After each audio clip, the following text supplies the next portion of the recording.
The Chrysalids by John Wyndham. Dramatised for radio by Barbara Clegg.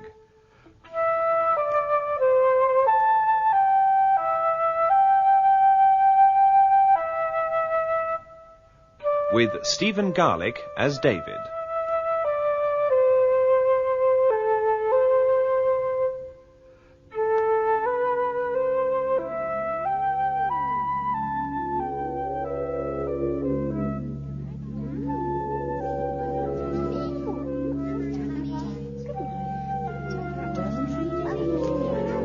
The city is going to sleep. Good night, David. David, my darling. Sweet dreams until the morning. Until morning.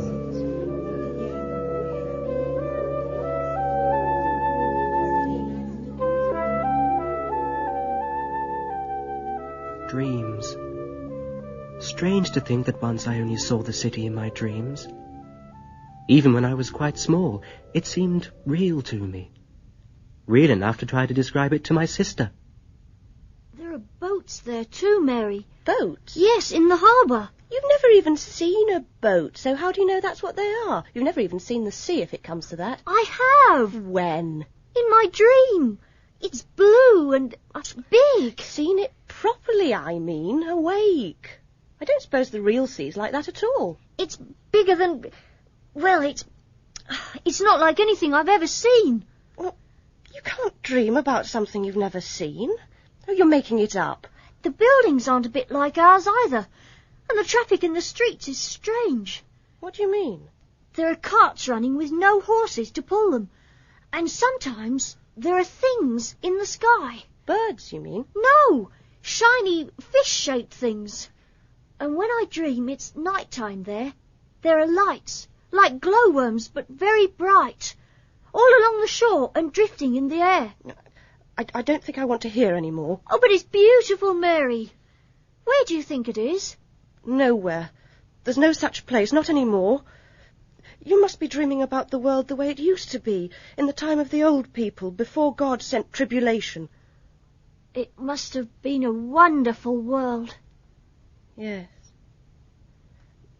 David? I wouldn't mention it to anyone else if I were you. What? This dream you keep having. Why not? Well, I don't think other people have pictures in their heads like that. They might think it was odd. Like me being left-handed, you mean? No. Being left-handed doesn't really matter. That's all right. Everything was all right, of course. Or so it seemed to me at 10 years old. I was a happy, carefree boy, and took my world for granted. The high bank was just a part of it, coming round in a wide curve and running straight as an arrow to the distant hills. I never thought of it as man-made then. It seemed too vast to be a work even of the wondrous old people. But the day I crossed that barrier, I also crossed another. It was that day, exploring the other side, that doubt first entered my world. That day, I met Sophie.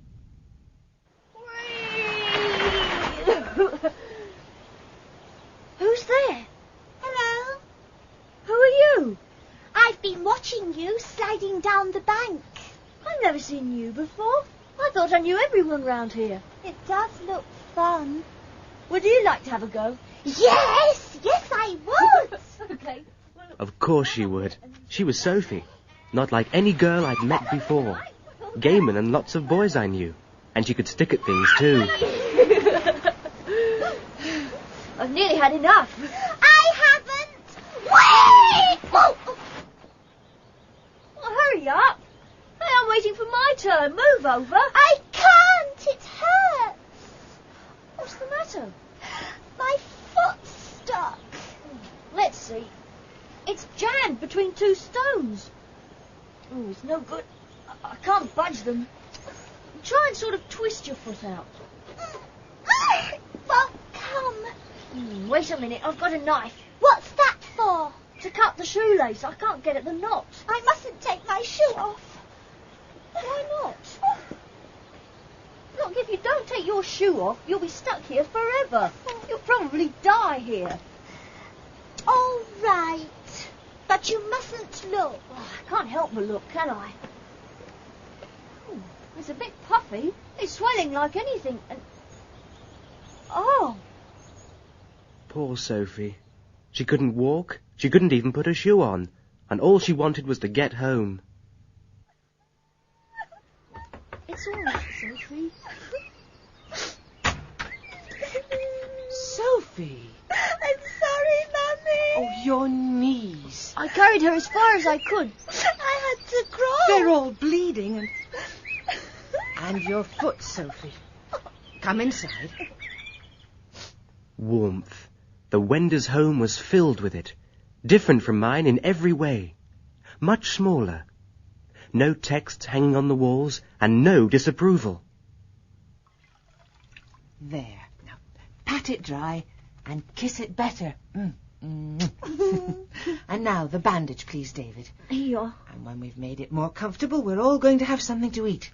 And then you, my poppet, are going to hop up to bed.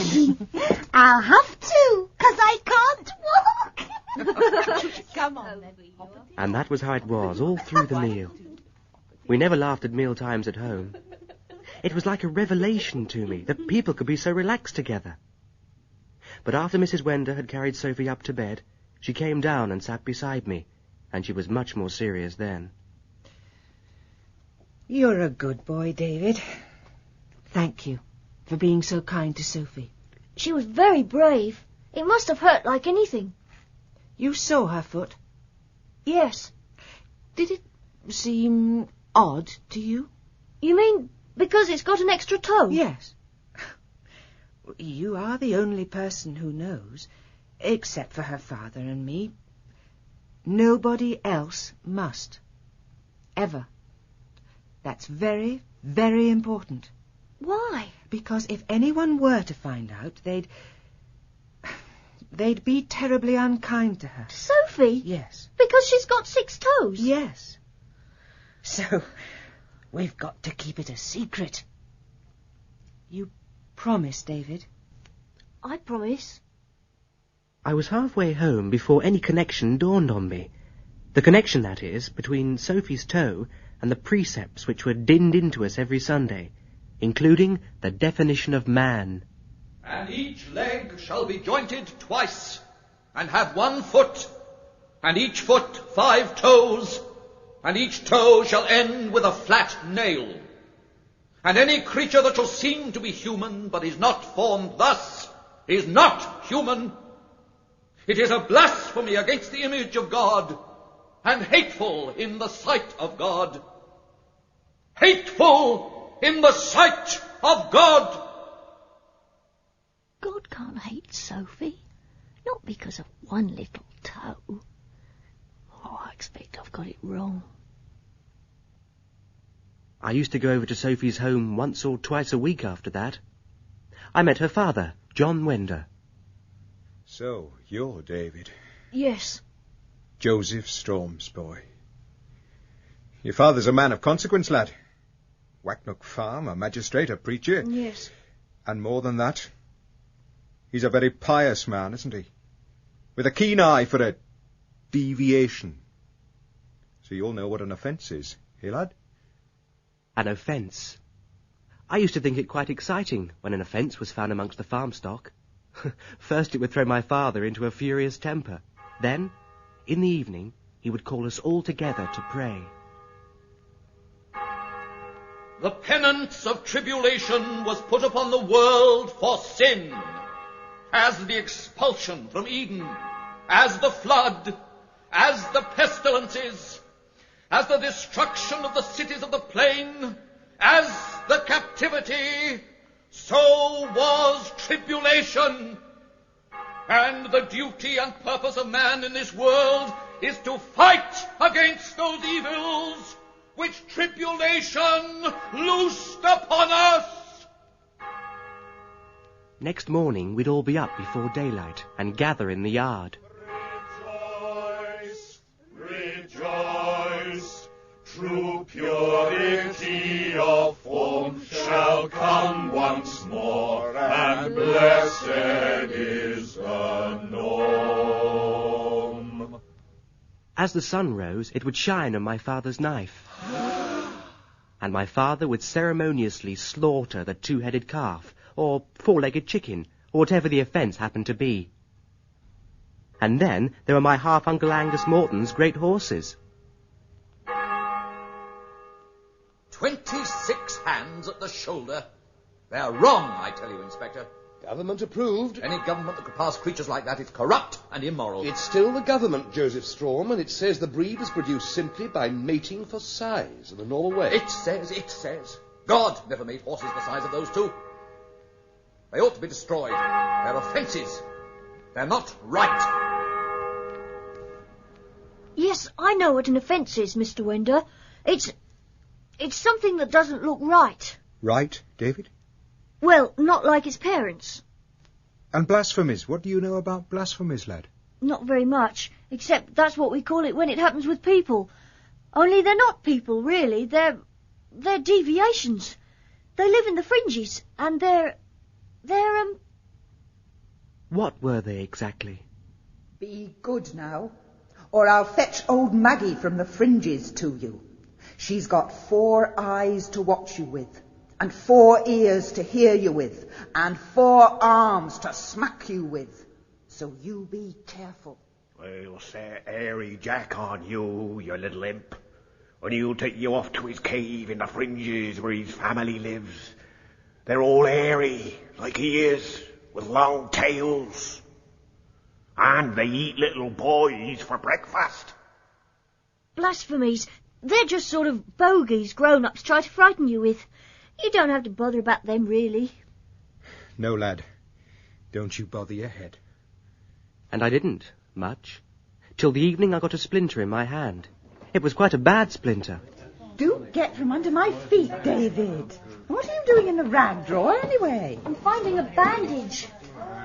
I can't manage to tie it round, though. Stand still, then, and let me do it. Why you have to go bleeding all over the place just as I'm getting supper, I don't know. Sorry. I could have managed it all right on my own if I'd only had another hand. David! What was that you said, boy? I said I couldn't manage to tie it myself, the bandage. And you wished you had a third hand. No, Father. I only said if I had another hand. You would be able to tie it. If that was not a wish, what was it? My own son. And you were calling upon the devil to give you another hand. But I wasn't. I only Quiet, said... boy! Everyone in this room heard you. You'll make it no better by lying. You blasphemed, boy. And before your parents. What is a mutant? A thing accursed in the sight of God and man. And that is what you wish to be. Down on your knees. Kneel and pray. Every one of us, down. Lord, we have sinned in omission. Lord, we have sinned in omission. We beg thy forgiveness. We beg thy forgiveness. That we have not better instructed this child in thy laws. Later that evening, my father instructed me in his own particular way. Pray for forgiveness. Ow. A forgiveness which you do not deserve. A forgiveness which God may grant you in his infinite mercy. Ow! Though you blasphemed in your heart, and in the wish of your heart. Ow! I remember lying awake in the dark, puzzling. If it was a terrible thing just to think of having 3 hands, what would happen if one really had them? Or anything else wrong? Like an extra toe. And when at last I fell asleep, I dreamt.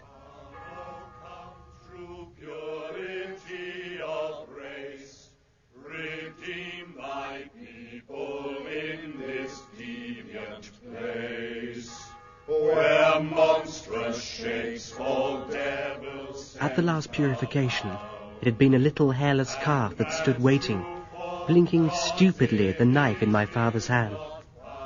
This time, it was... Sophie! Help me! David, please help me! Someone, please! Shall come once more, and blessed is the norm.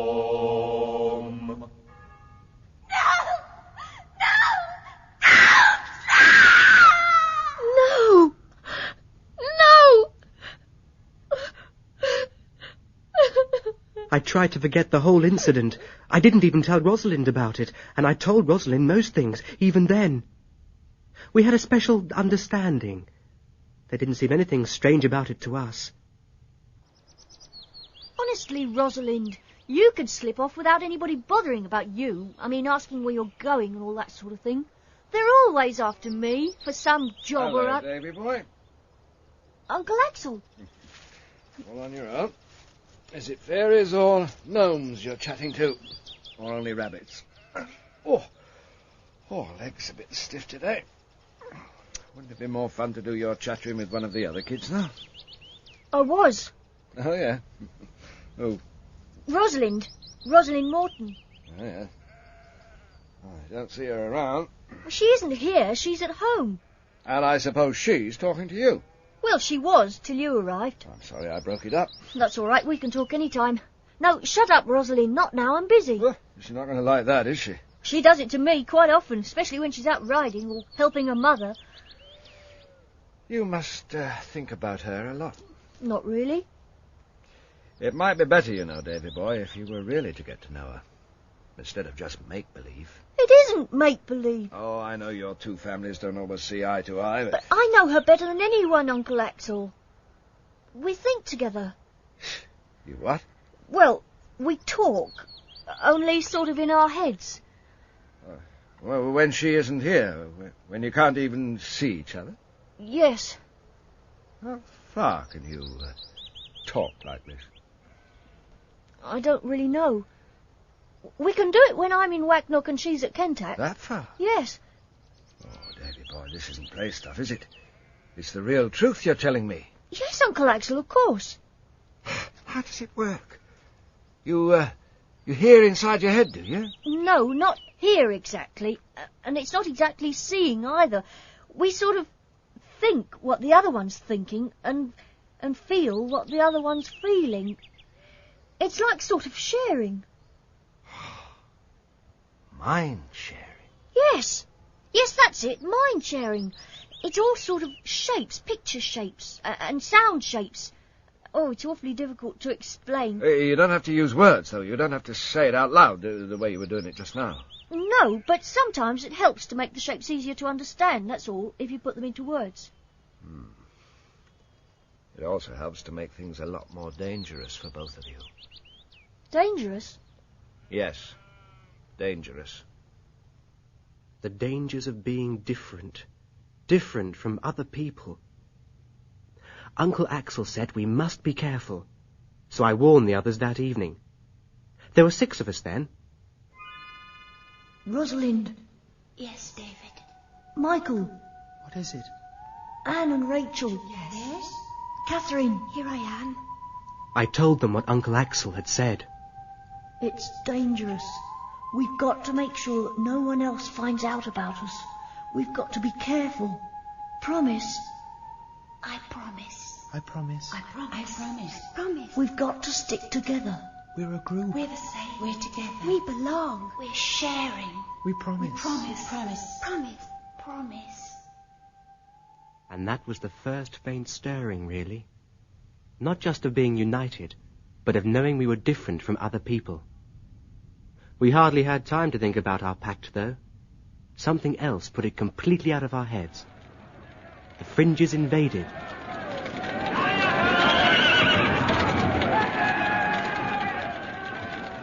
Wacknock was a rallying point. Volunteers gathered there. Squads were formed, and our farmhands were conscripted. There was great bustling and coming and going. There was only 7 miles between us and the invaders. Come on, man! All's well! They're on the run! Was there much fighting? Is everyone all right? A good few of us wounded, 6 killed. 30 or 40 of their lot dead. That's put paid to the Fringes. And we've taken one of their leaders prisoner. It was later that day that they brought him in, tied onto a horse. A whole company of them, filling our yard at Wacknock.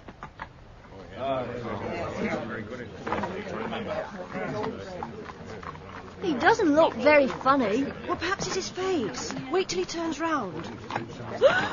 Mary! He looks just like Father. Yes. They're exactly alike. All right, get those two down. You and you're in charge of them. Rest of you, see to the horses, then you can roll out the barrel. We've bread enough for you all. Right, jump to it. Mary! Mary, look at him now he's got off the horse. Oh, he's like a spider. How long do you think his legs are? And his arms. At least twice as long as normal ones. Look, his eyes are going everywhere. He's beckoning to someone. You. Me? Yes? What do you want? What's your name, boy? David. David Strom. Joseph Strom's son. So this is what... Yes. How do you know? What's going on here? Clear off, lad. But... Up it! Go on. Who's in charge of this prisoner? They all rode away soon after, and we heard later that the Fringes man had managed to escape. I wanted to ask my father about him, but I never dared. I went back to playing with Sophie, and life relaxed again. Blow! That one's got away again. They're sort of shrimps. I'm coming in as well. And I'm taking my shoes off. I don't care. Lots and lots of them. We're going to catch hundreds. Isn't the water clear? You can see our feet. They're not really horrible, are they? What? I don't. Oh, they're not horrible at all. They make mine look all knobbly. I've got one! Where did you put the jar? I left it with the shoes. It's just like a floor, this rock. It's lovely and flat and smooth. Let's see who can get the most. All right. 3 to you and Hello? 1 to... Oh, hello, Alan. What are you doing? Getting the shoes. Sophie, catch. Who's she? A friend of mine. What's she going off into the bushes for? Why doesn't she come home? What's the matter? Is this footprint hers? On the rock here? I'm going to bring her back. No, you're not. Oh.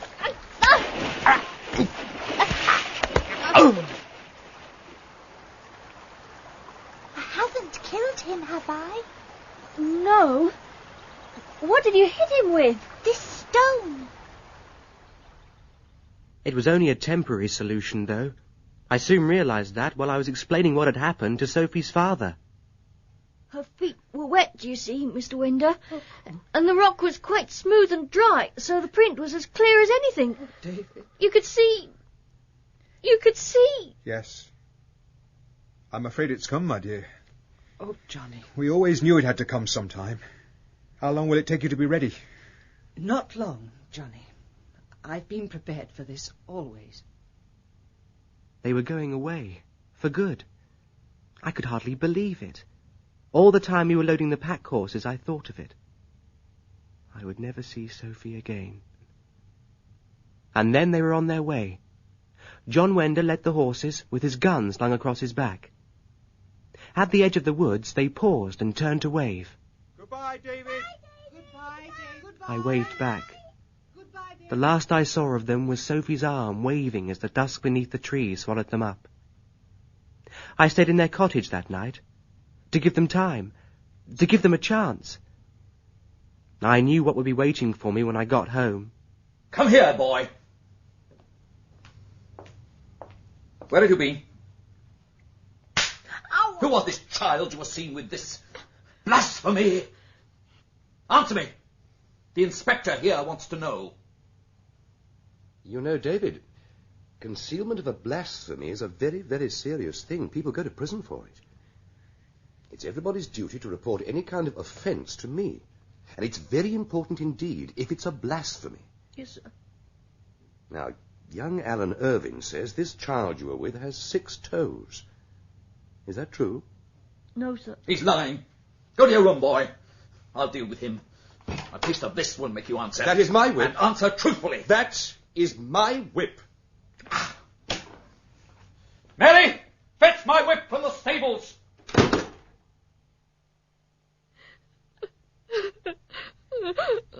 Oh, David. You're back. I told... I'll dress it for you. I told him, Mary. I couldn't help it. Lie still. I couldn't help it. What will they do to her? Oh, Sophie. I'm sorry, Sophie. What's the matter, David?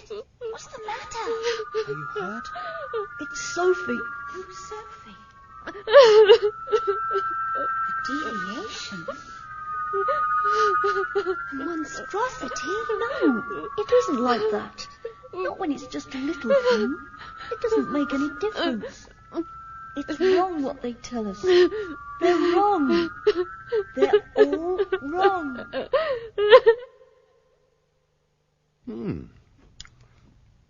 Rather good sweets, these. Are you sure you won't have one? That's it. Well, don't crunch it. Suck it and make it last. How long have you known that Wender child? What is her name, by the way? Sophie. Ah, Sophie. Yes. And how long have you known that Sophie deviates? Quite a long time. Well, that's bad, you know. It's what we call abetting a concealment. Deviations may look like us in a lot of ways, but, well, there's something different.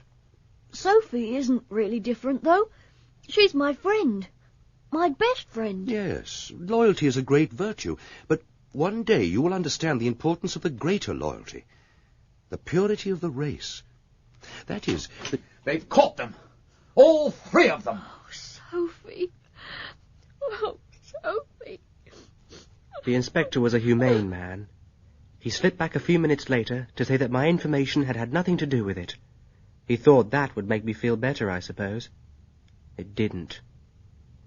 The sort of world I lived in was slowly becoming clearer to me, but I couldn't come to terms with it.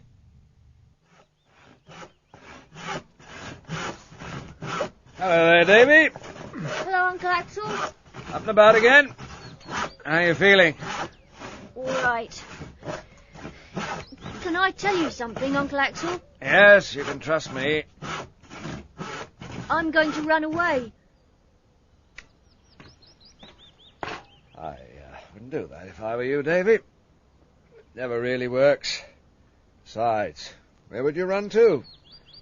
Whatever district you went to, they'd want to see your normalcy certificate. Then they'd be able to trace you. Not in the fringes, they wouldn't. Man alive, you don't want to go to the fringes. They got nothing there, poor devils. Not even enough food. Why do you think they make the raids? Well, there must be other places, though, Uncle Axel. That's what I want to ask your advice about. How do I reach the rest of the world? Ah. Well, now, first you have to get a ship. Yes? You start by going down river from Rigo till you get to the sea. Now, it's no good sailing east, then, because the sea goes on forever. Does it? So they say. Or else it comes to an end suddenly and you sail over the edge. Which way did you go, Uncle? South. You keep the coast to starboard as you leave the river. After a couple of 100 miles or so, you come to the Straits of Neuf. Then after that, you bear southeast a while and then south. And then you pick up the mainland coast to starboard. What's it like? My book says it's all badlands or bad fringes country. Well, it's fringes to begin with. Plenty growing. But if you sail inshore, you can see it's all deviational. Giant heads of corn, higher than trees. Hundreds of queer things. Oh. Not many animals, though. And the ones you do see, you couldn't put a name to. Oh, it's a weird, evil land. And many a man who sees it suddenly understands what might happen here if it weren't for the purity laws and the inspectors. It sounds bad. Ah, that isn't the worst. The plants get scarcer. And then you come to the coast where nothing grows. Nothing at all. And it stretches inland for miles. A huge desert made all of charcoal. You don't see any birds. Nothing moves. except the waves breaking on the black beaches.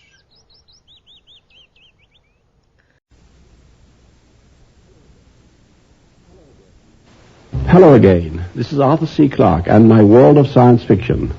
Today we continue the story of the Chrysalids by John Wyndham.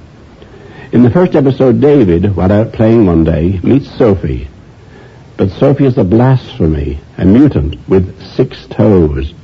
When her secret is discovered, she and her parents flee from a society which won't tolerate any kind of deviation from the normal. What is David to do?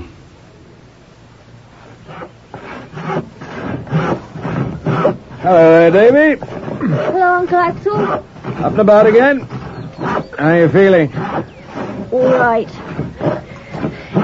Can I tell you something, Uncle Axel? Yes, you can trust me. I'm going to run away. I wouldn't do that if I were you, Davy. It never really works. Besides, where would you run to? How do I reach the rest of the world? Well, now, first you have to get a ship. Yes. You start by going downriver from Rigo till you get to the sea. It's no good sailing east then, because the sea goes on forever. Does it? So they say. Which way did you go, Uncle? South. You keep the coast to starboard as you leave the river. After a couple of 100 miles or so, you come to the Straits of Neuf. Then after that, you bear southeast a while, and then south. And then you pick up the mainland coast to starboard. What's it like?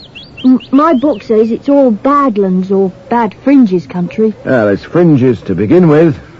Plenty growing. But if you sail inshore, you can see it's all deviational. Giant heads of corn, higher than trees. Hundreds of queer things. Oh. Not many animals, though. And the ones you do see, you couldn't put a name to. Oh, it's a weird, evil land. And many a man who sees it suddenly understands what might happen here if it weren't for the purity laws and the inspectors. It sounds bad. That isn't the worst. The plants get scarcer. And then you come to the coast where nothing grows. Nothing at all. And it stretches inland for miles. A huge desert made all of charcoal. You don't see any birds. Nothing moves. Except the waves breaking on the black beaches. I don't think I will run away, Uncle Axel. Not yet, anyway. It was lucky I didn't, or I might have missed the arrival of my sister, Petra.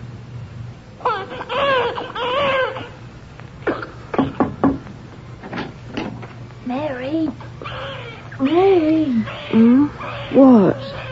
Can't you hear it, Mary? It's a baby. Well, of course it's a baby. Why do you think Mother's been in bed with a cold since yesterday? You mean Mother? Yes. Oh, you're even less grown up than I thought you were. And don't mention the word baby to anyone else. It's something we don't talk about, not till the inspector's been. Why not? Well, you know as well as I do, David, it's got to be officially examined and approved. The inspector's got to issue its normalcy certificate. Suppose he doesn't? Well, then it'll be sent away, of course. Won't be human, will it? So it'll be sent away. Nothing like that happened, though. The inspector called, the certificate was issued, and Petra's existence was finally admitted.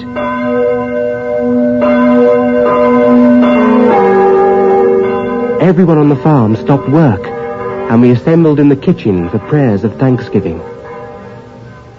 It was only 2 days later that I overheard my mother and Aunt Harriet. Harriet! Hello, Emily. You've brought the baby with you. A tiny baby, all the way from Kentucky. I had to. I heard your baby had come early, so... Oh, there she is. Oh, she's lovely, Emily. Mine's lovely too, isn't she? Isn't she? She's very sweet. I am glad, my dear. Henry must be delighted. Oh, yes. Yes, he is. She was born a week ago. I didn't know what to do. Then I heard your baby was a girl too. It was like God answering a prayer. You've got the certificate for her, haven't you? Well, of course I have. Harriet, you don't mean to tell me that you've not got a certificate? Let me see that child properly. Harriet, why did you bring it here? It's such a little thing. Let me leave my baby with you, Emily, and borrow yours, just to get a certificate. Please, you're the only one who can help me. The enemies of God besiege us. Through our weaker vessels, they attempt to defile the race. It's an immoral suggestion. It's criminal. You've blasphemed. Go down on your knees and pray, woman. Pray! Yes, I shall pray. I shall pray to God to send charity into this hideous world, and sympathy for the weak, and love for the unhappy and unfortunate. They found Aunt Harriet's body next day in the river. Nobody ever mentioned the baby. Accursed is the mutant, the enemy of God and man, the seed of the devil within, whose wish is to cause this place to become a place without the law. Please, please, God, let me be like other people. I don't want to be different. I don't want to be an abomination. Please, make me just like everyone else. When I wake up in the morning, please, God.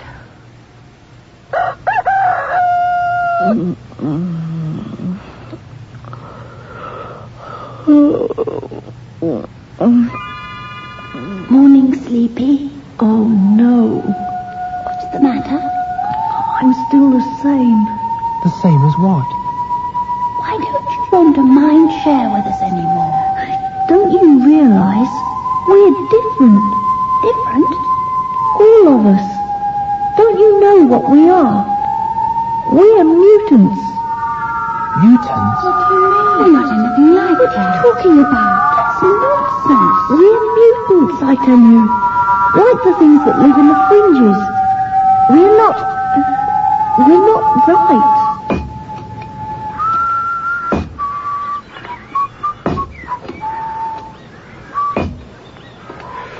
All right, Davy. Let's have it. What's your trouble?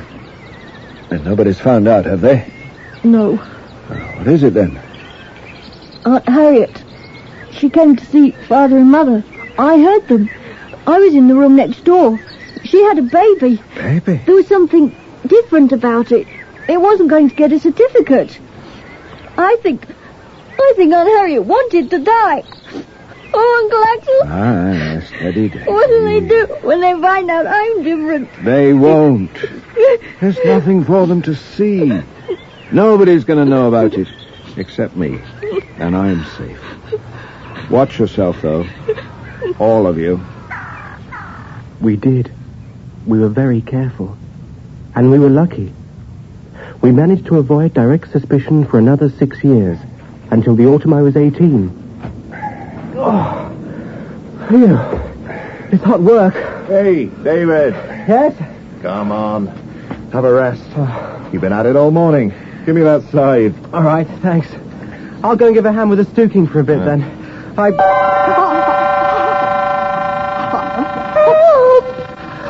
Help me! Help! David? What's the matter? What is it? What's wrong with him? River! The river! Where are you going? Where's the off to? Help me! Help me! Help! Help! David! Rosalind! David! Yes, I'm getting it. Help! Quickly! Help! Someone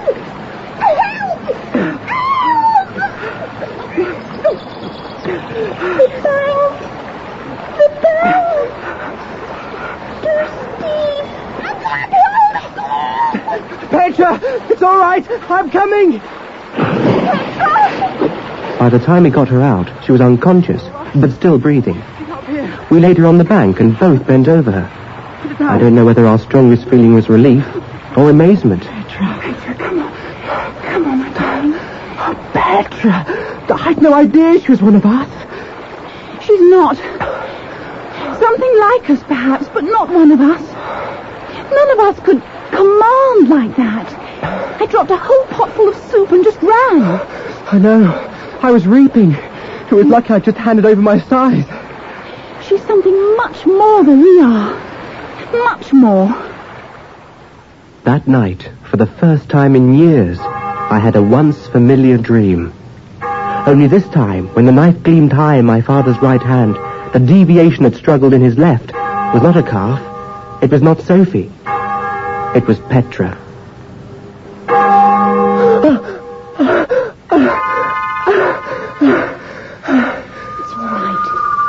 It's all right, David. Rosalind. How is she now?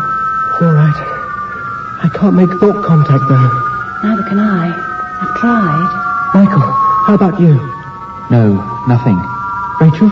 No luck. We've all had a go. Anne and I as well. Yes, and Catherine. It must have been panic that brought it out. She probably didn't even know she was doing it. Suppose she does it again. Do you think I ought to warn her? Tell her about it? No. Wouldn't be fair. She's only 6. But we can't put that sort of responsibility on her. Not yet. We'll have to be extra careful. They're getting more suspicious, too. Almost looking round for someone to blame. That's because it's been a bad season. We've had 3 field burnings. So have we. And the worst deviation rate at lambing time for 20 years, according to Father. You ought to hear some of the farmhands on the subject. Ruination. That's what it is. What's the matter, Jacob? My bit of garden. Tribulated as hell. What are you going on about, Jacob? What's wrong? Beans. That's what's wrong. First my potatoes, and my tomatoes, and my lettuce, and now my goddamn beans. The others I've had before, but whoever heard of beans being tribulated? Been a bad year, all right. It's a judgment. That's what it is. I was a young man. A woman who bore a child that wasn't in the image was whipped for it. If she bore 3, she was uncertified. Outlawed. Made them careful about their purity and prayers, I can tell you. There's a lot less trouble with mutants on account of it. And when there were any, they were burnt. Burnt? Keep pure the stock of the Lord by fire. Do you think there are a lot of people who think that way, Uncle Axel? Like old Jacob? I don't know. Still, they'll forget all about it when they're dancing at the wedding next month. Wedding? Well, who's getting married? The blacksmith's boy, young Alan Irving. I feel sorry for the girl. Whoever is she? And Brent. Quiet. Quiet, everybody. Why didn't you tell us, Anne? Why should I? What would you all have said to me? You mustn't do it. Exactly. That's exactly what I knew you'd say.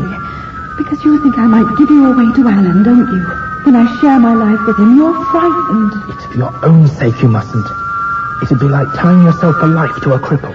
You'll never really be able to share. Not thoughts and feelings. No, not the way we can. The way we're part of one another. I'm a woman. I've a right to marry and have children. Yes, Anne. But one of our own kind. There must be some other people like us somewhere. If we were... Why should I wait? Why should I waste my life waiting for someone who may never come? Besides, I love Alan. You can't. What do any of you know about being in love? Except David and Rosalind. Rosalind. David. I'll have to go soon. What did you tell them? Just that I was going riding. I'm supposed to be fetching a new harness from the saddlers. Oh, if only we didn't have to snatch meetings. David. There's no hope, is there? I mean, it's no use us thinking... That our fathers would allow us to marry? No hope at all. Both sides would be dead set against it. The only time they'll even meet under the same roof is in church. And it was at church the following Sunday that it happened. What is it? What happened? It looks like the Irvings. Joseph, Caroline is ill. Oh, she's fainted. I'll go and see Stay what where you I are, can do. Emily. There are enough women clustered around her now. Oh, yes. You! What's the disturbance? They've just brought news. It's young Alan Irving. We're going to fetch him home. Injured? Dead. Found on a field path with an arrow through his neck. It's no good. She won't see me. What did she say, Rachel? She must have said something. Just screamed at me to go away. She let a neighbour in, then Mother. She wouldn't even let me into the house. She thinks one of us did it. No, not us. Do any of you know anything about it? Anything at all? No, nothing. Try to get through to her, Rachel. Anne? Anne? Anne? Oh, Anne. Anne. It's no use. You must try to get a note to her somehow, Rachel. Tell her we had nothing to do with it. Word it carefully, though, so that it won't mean anything to anyone else. In the meanwhile, we'll all keep trying. Poor Anne. And we'll keep on behaving as usual. Do you understand, everybody? We don't want to arouse any suspicions. We carry on normally. Any news yet about Alan Irving? He's still dead. Mary, that's no way to talk. Where's the milk? Uncle Axel's just bringing it. Have they any idea who might have done it?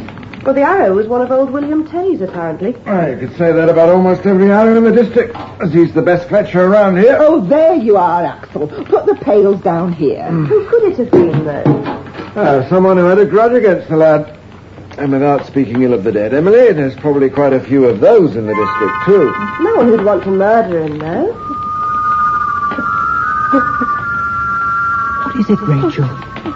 What's the matter? You are stirring that porridge, David. Yes, Mother. Rachel, you all right? Besides, everybody was going to church when it happened. Steady, Rachel. Steady. We're with you. Nobody was late for church. Calm down. Nobody who could have done it. And tell us. It's Anne. What? Has she said anything? I went over to her house. Just before dawn on my own, I knocked and knocked. But she didn't answer. The neighbour came, got a log from the wood pile, and pushed the window in. And we climbed through and... Don't, Rachel, don't. I was upstairs in the bedroom. Oh, Rosalind. She was hanging from one of the beams. No! There was a note on the table. The neighbour gave it to me. She thought it was for my parents or me. She can't read, though. So she couldn't see who it was really for. Who was it for? The inspector. Anne was denouncing all of us. Me as well. Even Petra. She accused us all of planning Alan's murder. Oh, Anne. You've still got the note there. What? The note. You're sitting there, holding it. Burn it, Rachel, quickly, while you're still sitting in your own room. Burn it, Rachel. Yes, yes. Oh, Anne. I can't believe she's gone. That we've lost her for good. We lost her months ago. We lost her when she married Alan. When she stopped mind-sharing with us. David Strom, what do you think you're doing? You've let the porridge burn again.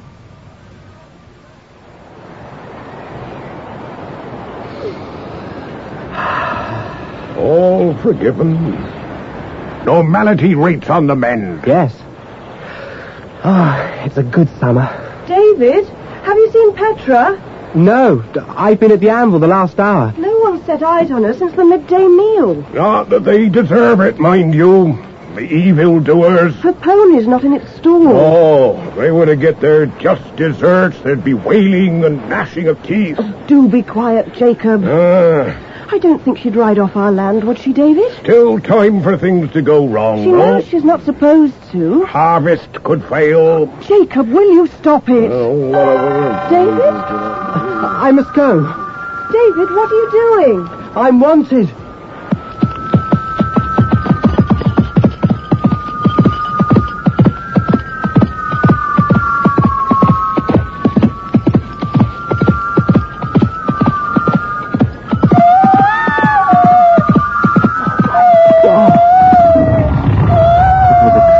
when the wild happened. My horse reared, and the shot missed. But it was finished off by a couple of arrows as Rosalind and Michael rode into the clearing. It took us quite a while to get Petra down from the tree she'd taken refuge in, and all the time she kept up a piercing mine scream. Then there were more hoofbeats, and Rachel arrived. What's happening? Petra, she was riding and she was attacked. We can't pass now down the road. It's going to bring a whole lot of us together. The one thing we said must never happen. Oh, I'd better get off again then. If she's all right. Yes, as fast as you can. All right, Petra, darling. All right.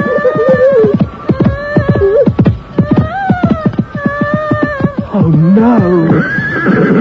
What's the matter? Catherine, everything's all right now. But get home again as quickly as... What's going on here? Oh, my sister's pony was attacked. My little sister here. We answered her calls for help. I heard no calling. I did. I'd have thought you could hear it for miles around. The pony was screaming too. Poor little brute. Look, here it is. Your sister's name tag, please. Petra. And yours. And yours, girl. Here. What's all this questioning for? I'd say it's a good half hour since this pony did any screaming. How did you manage to come straight to this spot? You. This was the direction the calls had come from. And it was very good of you to try and help. There was another pony galloping off as I arrived. Somebody else heard it too. We just happened to be nearer. She isn't hurt, luckily. But she's had a nasty fright, and I'd better get her home. All of you had better get home. The fringes have got spies out. So you'll keep clear of the woods, if you know what's good for you. One thing first. What's that? Your identity tag, sir. What do you mean? Well, as you're a stranger to us. I thank you. Jerome Skinner. My father knows him. I found out at supper. He has a farm bordering on the woods where Petra was attacked. He's fairly new here. Why was he so suspicious? Does he know anything about mind sharing? He doesn't do thought shapes himself. I've been trying him out. I didn't think any of the Normans knew about it. Some of them know about something like it. It's not really mind sharing, though. It's very rough and inaccurate. They call it telepathy. Do they think it's deviational? I don't know. Academically, God is able to read men's minds, so the true image ought to be able to as well. But I wouldn't like to rely on that argument in front of a tribunal. Skinner man just seemed to smell a rat to me. Has anyone else been ferreting round? No, I don't think so. Good. David, you'd better explain to Petra and try to teach her to use some self-control. I agree. We can't risk anything like that happening again. Don't do it when anyone can overhear you, though. I'll take her fishing. It's a sort of game, you see, Petra. You shut your eyes. They're shut. Now pretend you're looking down a deep, deep well, and there's nothing to see but dark. Right? Yes. Now watch. A puppy! Yes. Hens and chickens. A horse and cart. That's right. Oh, where are they? You've opened your eyes. Did that send them somewhere else? No, they aren't anywhere. They just think things. Now I'll shut my eyes too. We'll both look down the well, and then you think a picture so that I can see it. Oh, this is fun. Don't let her do that again. I nearly put an axe through my foot. I've scalded my hand with a kettle. Soothe her down somehow. Yes, please. She isn't unsoothed. That seems to be just the way it is with her. It's a way it can't stay. She must cut it down. This time, Petra, make a little think picture, slowly and gently, as if you were making it out of cobwebs. Stand by, everyone. Here it comes. In spite of the warning, the power was like a thunderbolt. Quite extraordinary coming from that little doll-like creature with fair curls and shining child's eyes. I had to remind myself that she was Petra, that she was only 8. Petra, could you be pleased a little less violently? What's going on with you two? It's impossible to get any work done. Like hammer blows inside our heads.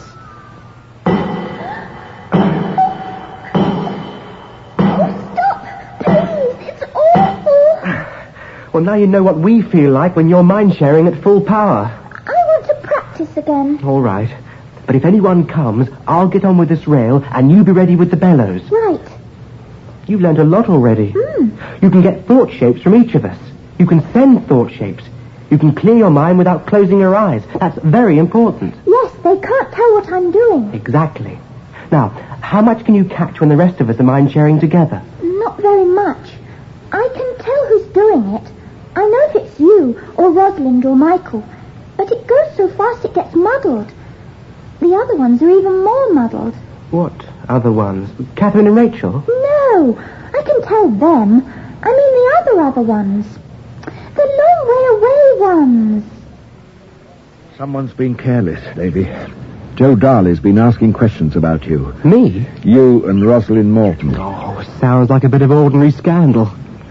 I don't like it. No. Petra couldn't have given the game away, could she? Petra? Well, she's only a child. She might have let something slip. I didn't tell you anything about Petra. No. How did you find out? When I was a sailor, there used to be a dive down on the waterfront in Rigo, run by a man called Grouth. He had 3 girls and 2 men working for him, and they did just whatever he said. Because if he told what he knew, one of the men would have been strung up for mutiny, 2 of the girls for murder. I used to watch the way he treated them and the expression on his face when he looked at them. Gloating. He'd got them just where he wanted them. I don't see what... I saw the same expression on someone's face in Wacknock Church. That same gloating. Someone who had a long look at Rosalind first, then Rachel, then you, and then young Petra. All through morning service, he looked at the 4 of you. Who was it? Alan Irvin. Alan? Anne should never have married him. She wasn't the sort who could keep secrets in bed. My God! But why didn't you tell me before? Well, there wasn't a time for talking, it was a time for doing. I came home and I thought a bit, and then I put a new string on my bow. It was you. Uncle Axel, it was you who killed Alan. It was the only thing to do, Davy. Tune to this station for the final episode of John Wyndham's The Chrysalids, dramatized for radio by Barbara Clegg, produced for the BBC by Michael Bartlett, and introduced by me, Arthur C. Clarke, from my world of science fiction.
onto something. Definitely by the sound of things. If it does come to an inquiry, we might be able to bluff it out by acting simple. Petra's the weak spot. She's too young to understand. If they start on her and trick her and trap her, we're all for it. Yes, Petra's the key point. They must not get hold of her. It's your job to see they don't, David. If you have to kill someone to prevent it. They wouldn't think twice about killing us. And if the worst comes to the worst, and David can't save her... It will be kinder to kill Petra. David! I wouldn't let her go to sterilization in the fringes. We'll be thinking with you, David. Right, we're decided then. And we must be ready to run for it at a moment's notice if necessary. All 5 of us.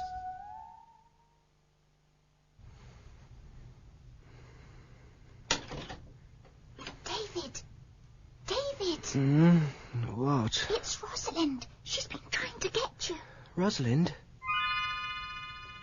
David, are you awake? Rosalind? Oh, thank God. We must get away at once, as soon as we can. They've taken Catherine. Hurry up, both of you, while there's time. They'll be trying to get to you too before you can be warned. Petra, get dressed as fast as you can. All right. Overalls. Right. And be very quiet. Meet you below the mill, David. And hurry. Right. Petra, good girl. Don't put your shoes on. No. Carry them. Now come tiptoe like a cat. Where are we going? Stables, to get Sheba. Hang on. Cling tight round my waist. Thank God you're away. We've all been trying to reach you for ages. There was a whole group of mounted men approaching our house as we left. Catherine? Where are you? I'm being taken to the inspectors and acting sort of innocent and bewildered. Try and keep it up. I'm going to shut my mind to you. It'll be easier to act as a norm if I really don't know what's happening. So don't try and reach me, any of you. Very well. We'll be open for you, though. David, you're getting near to me. Over a bit to the right. Rosalind, you've brought the great horses. We can ride in the panniers on Garth and put the provisions in the panniers on Goliath. Hurry, David. An ordinary horse may have had the speed of the great horses, but nothing like the staying power. They could keep it up for hours, that ponderous, earth-shaking gallop. David. Yes? Where are you? Into wild country, deep in the woods. We're resting up in the daytime and moving on at night. Where are you heading? Southwest. They're sending a posse after you. I volunteered for one, and I'll plant a report if you've been seen making southeast. If anyone sees you, stop him at all costs.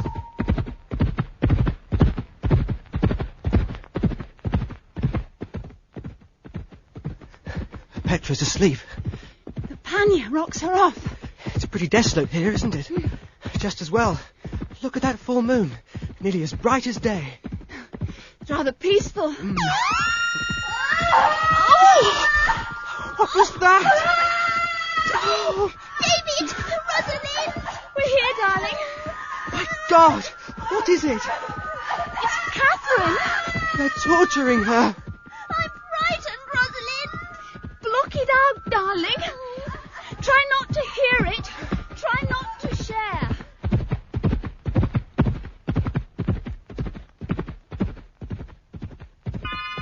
David. Rosalind. Yes? Can you hear me? Just. You're a bit faint. So are you. It's the distance as you travel further off. Listen. They've posted a proclamation describing the 3 of you and proclaiming you deviants. That means you're non-human. And not entitled to the rights or protections of human society. Yes. You're outlaws.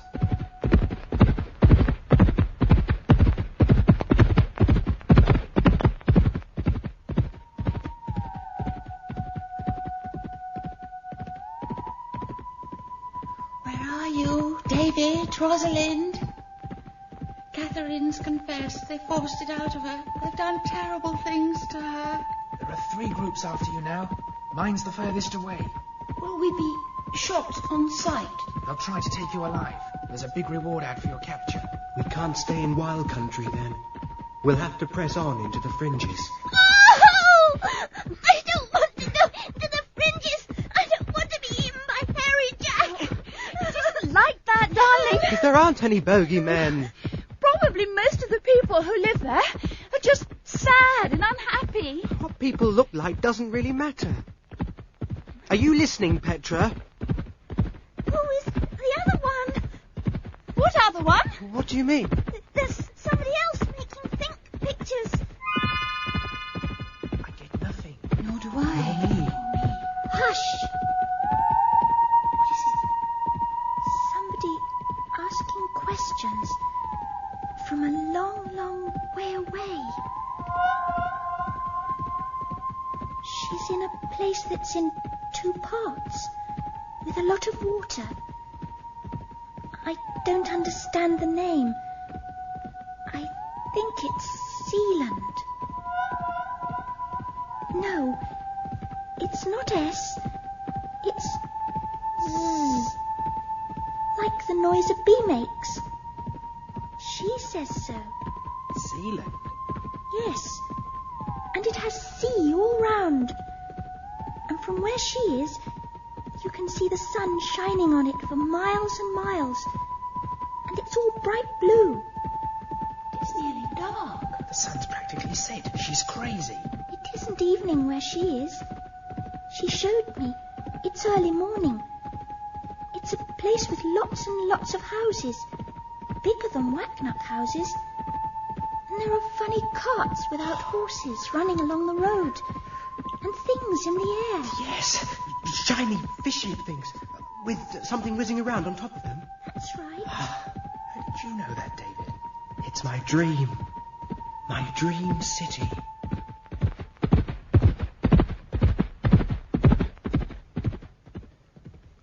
She's nearer! She's nearer! Who? Rachel? No!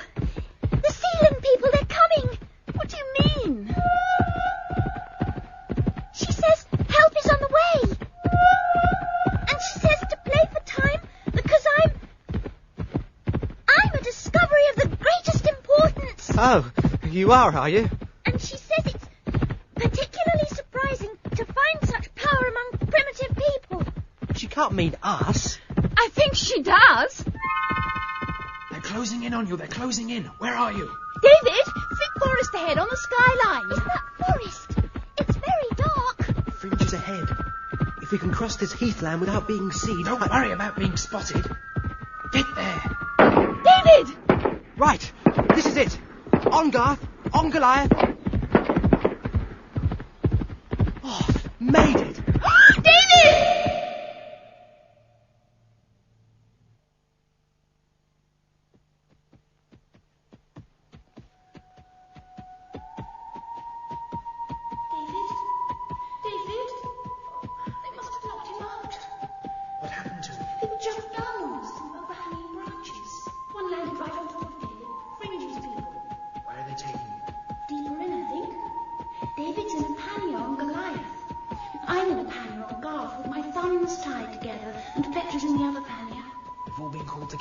Too risky to come further into the fringes in small groups. We're moving off in strength in about 4 hours. Oh. Rosalind? David! Oh, you've come round. Good. Oh, are you all right? Yes. Yes, I think so. Quiet! Quiet! Oh, I like that. Shh! Listen! David? I can hear something. So can I. Play for time. Play for time. Can you hear me? Can you hear me? Yes. We can hear you. David? Yes. Agree to whatever they say and play for time. We are coming. Who are you? Where is Sealand? The other side of the world. We are the new people. Your kind of people. Different from the old people. Don't tell me. You're the true image. I don't know about that. Who does? But we do know that we can make a better world than the old people did. They lived shut off from one another by different languages and different beliefs. Sometimes they could share emotions, but never minds. When they were primitives, they managed, as the animals do. But the more complex they made their world, the less they could deal with it. That's not what we've been told about the old people. They did marvellous things. They were clever. Mere sublime animals. Nothing more. If they had not brought tribulation down on themselves, they would have bred like animals, and starvation and barbarism would have ended them. You're very sure of yourselves, aren't you? No, but we are sure about them. They were an inadequate species. Look after the little girl. Protect her at all costs. She is unique and very important. That's me! Beware, odious smug child. We haven't met Hairy Jack yet. I think we might just be going to. Down you get, boy. Michael, we've arrived. What's happening? A lot of bowmen here. They're more interested in the horses than us. One's got 7 fingers. There's one without any hair. Anywhere, as far as I can see. There's one with very big hands and feet. They're taking us down through the woods. It's a sort of beaten path. We've come to a clearing. Reddish cliffs on the right, not more than 40 feet high. Little openings, like caves, with ladders. I think some of them live there. Huts down here. Pretty crude. And tents. 1 or 2 cooking fires. And refuse heaps. We're coming to a bigger tent. It looks like an old rick cover, fastened over poles. Pinched it in a raid, I suppose. There's a man sitting in the doorway. He's... Oh, my God! Remember me? Yes. It's the Spider-Man. Not much like Wacknock, is it? Not much. Know who I am? I think so. I found out. Oh. My father had an elder brother. He was thought to be normal until he was about 4. Then his certificate was revoked and he was sent away. Nearly right, but not quite. His mother loved him. So, when they came to take him away to sterilization, he was already missing. Do you know what the length of a man's arm should be? No. Nor do I. But somebody in Rigo does. Some expert on the true image, so. No, Wacknock. And you're the eldest son. The only son. And you've lost Wacknock, too. We heard about you. They're following your trail. Your father will be with them, naturally. He's such a valiant champion of the true image.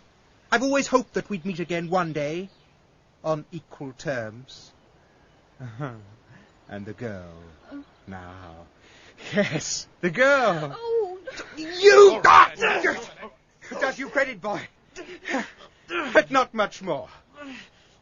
The women round here, have a look at them as you go out. Maybe then you'll understand a bit more. Besides, this one can have children. Chuck him out. And if he doesn't stay out, shoot him. No! No! Oh!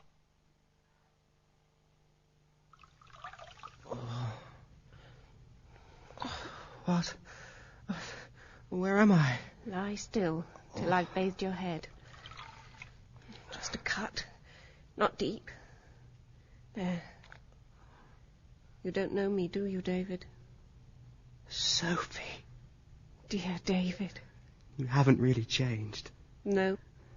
A bit older, but so am I. Oh, Sophie, where is this place? My cave. I found you in the wood. I brought you here when it was dark. How long ago? Lie still. Don't move your head. I saw them bringing you in. You and the little girl. And the other girl. Who is she, David? Rosalind! Rosalind! Rosalind! Petra! Thank goodness for that. We've been worried stiff about you. Rosalind, is she... They're all right, both of them. Asleep in the Spider-Man's tent, guarded. Who is she, David? My cousin, Rosalind Morton. Who's the Fringes girl with you? Her name's Sophie. We were friends when we were children. You're in love with her, aren't you? This Rosalind. We love one another. We see with a single eye. We love with a single heart. We enjoy with a single joy. We share minds. We mingle and are never alone. He wants her too, doesn't he? If she were to give him children, then he wouldn't want me anymore. Oh, Sophie, you don't love that Spider-Man. Don't call him that, please. We can't any of us help being what we are. His name's Gordon. He's kind to me. He's fond of me. We've got to have as little as I have to know what that means. Oh, Sophie. Dear Sophie. He's gone away where the fighting is. She's safe just now, your cousin. Yes, he's asleep. They're both asleep. Petra, too. How do you know? We share minds. It's like talking, only better. Must be wonderful, sharing together. Like more eyes inside you. It can hurt a lot sometimes. To be any kind of deviant is to be hurt, always. Sophie? You're hungry. I'll get you some food. David, where are you? What's been happening? We've camped for the night. We've covered a lot of ground today, in spite of the sniping. Are you coming further? Yes, as soon as it's light. Rachel can only just reach me. She's right at the end of her limit. Another 2 or 3 miles and we'll be out of touch. Well, Petra doesn't seem to have any sort of limit. She'll be able to keep in touch with Rachel as soon as she wakes up. Oh, sorry, I spilt the soup. It's all right. Are you talking to them? David, we thought you were dead. We thought they'd killed you. Oh, David. Rosalind. David. Oh, Rosalind. This is hardly decent for third parties. Could you two disentangle yourselves, do you think, while we make some sort of plan? It depends how far the Sealanders have got. Do you think you can still reach us? Yes. When? About 16 hours. Then the great thing is to keep you three alive for that long. Wait a minute. Sophie? You were talking to that girl. Yes. Sophie, do you think there's any way they can be got out of out of Gordon's tent before he comes back? Yes. No, you stay here, David. But if anyone saw you, they'd raise the alarm. The wait seemed interminable, but it was probably only a question of half an hour or so before they were back. Rosalind? Oh, Rosalind! And Petra! Hey, David! She stuck a knife into him. The man who was guarding us. It didn't make a sound. Sophie, oughtn't we try to get as far away as we can before it's light? No, they'd find you in the woods.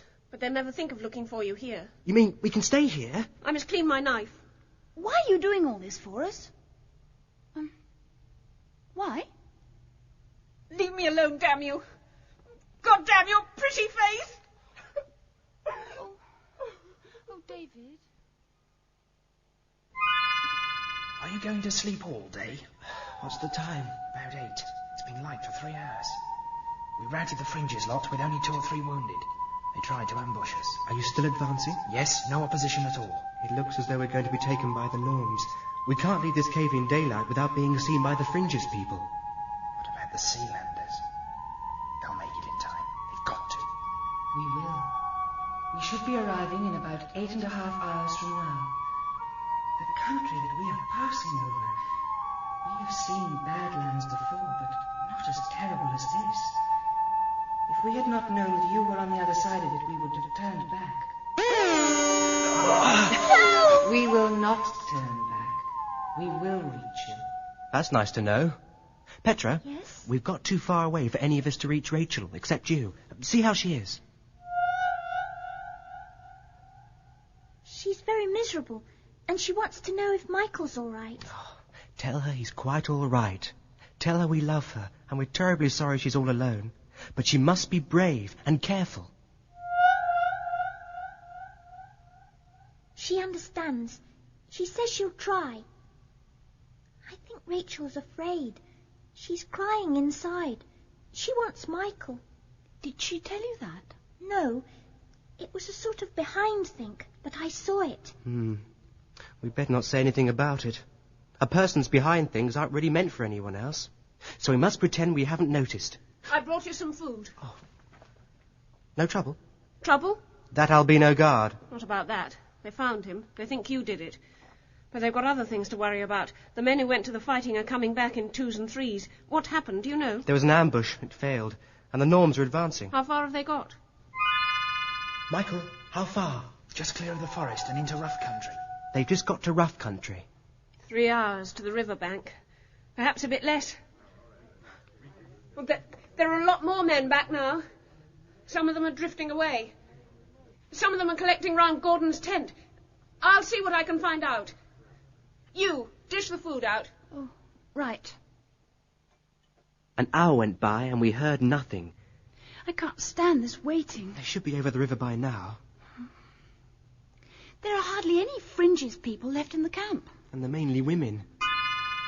We're across the river downstream from you. No opposition. It's all the Fringes people. They're pouring back out of the woods. What's happening? Was that your lot shooting? No, the other party. We're coming in from the opposite side to take them in the rear. You're still safe. Steady, child. Steady. They're coming. Arrows from Michael's lot. They're between two fires. Poor devils. With complete panic. There's Sophie. She's with the Spider-Man. Why doesn't he run away? Why doesn't he run away? Sophie's trying to make him. Oh, run! Run, Sophie! Why don't they run? There's your father, leading the horseman. Oh, he's down. What's happened to Father? Spider-Man shot him. Oh, don't look. Don't look, darling. Sophie!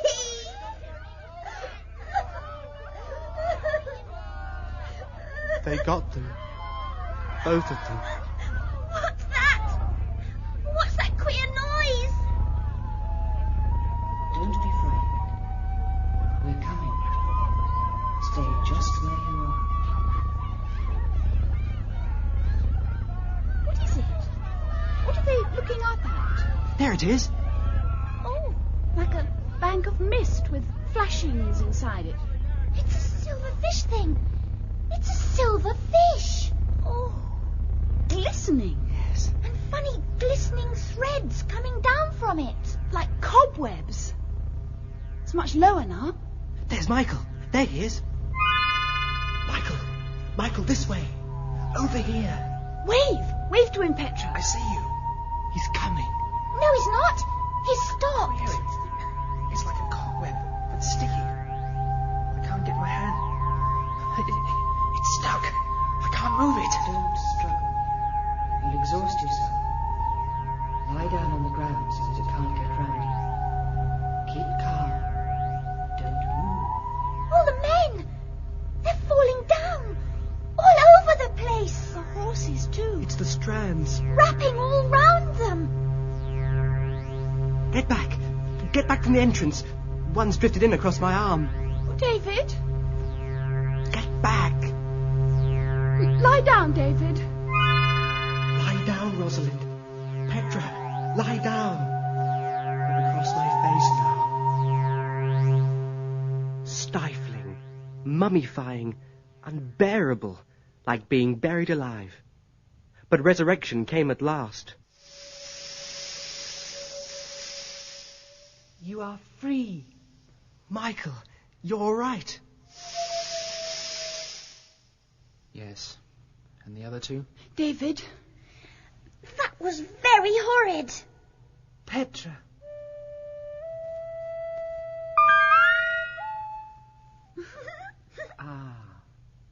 It was worthwhile.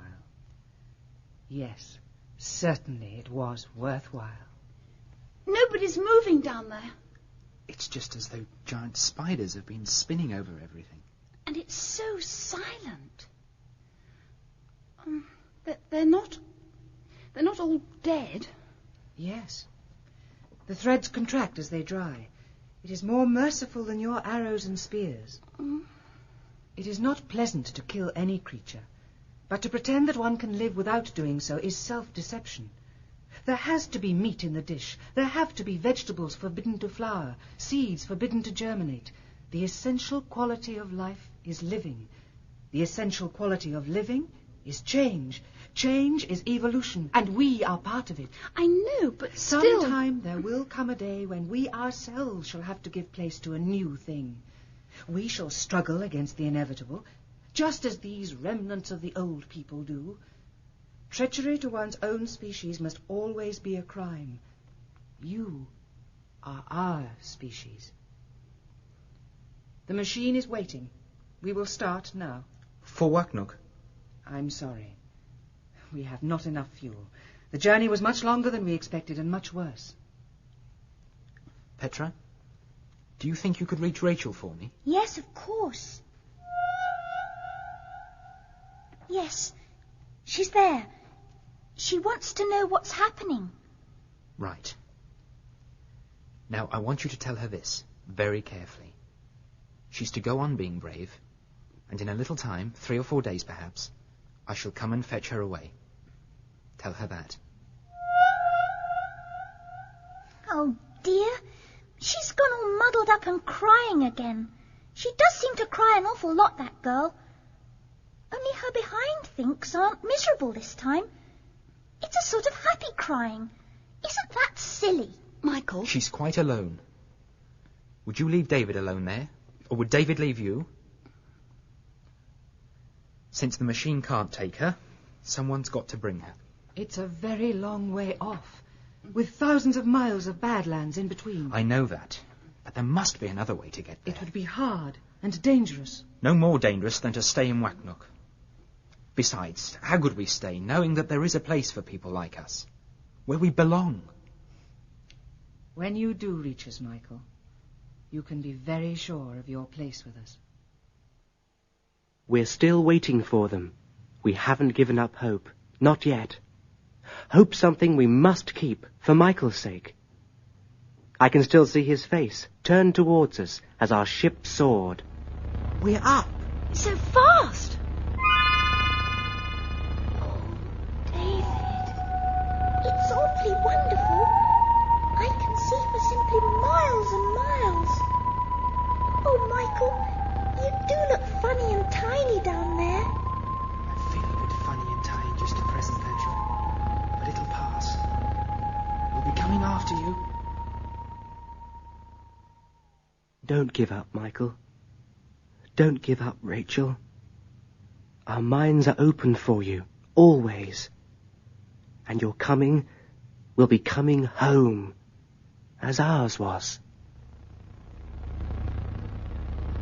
Very soon. Now, we are nearly there. There's the bay with the blue water. And the boats. And the carts without horses. And the white houses you told me about.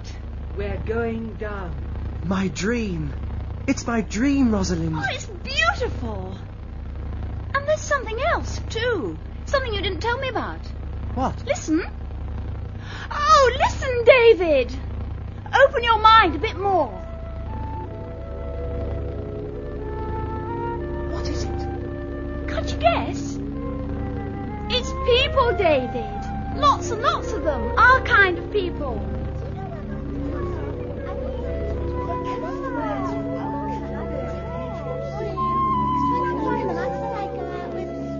Wake up, David. It's time to wake up. Wake up! The night's ended. It's a perfect day. And there's so much to do. It's morning, darling.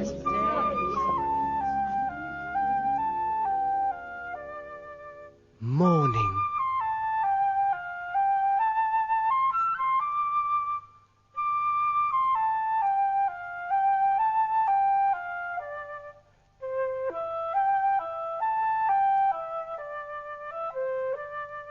In The Chrysalids by John Wyndham, you heard Stephen Garlick as David, Amanda Murray as Rosalind, Judy Bennett as Petra, and Spencer Banks as Michael. Catherine was Philippa Ritchie, Rachel Jenny Lee, Anne Catherine Hurlbert, Mother Sonia Fraser, Father Peter Baldwin, Mary Elizabeth Ryder, and Uncle Axel Michael Spice. David as a child was Susan Sheridan, Sophie as a child Alyssa Derwent, Mrs. Wender and the Sealander Jennifer Piercy, Mr. Wender and the Spiderman Robin Brown, the Inspector John Rye, Jacob William Edel, Skinner Martin Reed, and Sophie as a woman Jane Knowles. The Chrysalids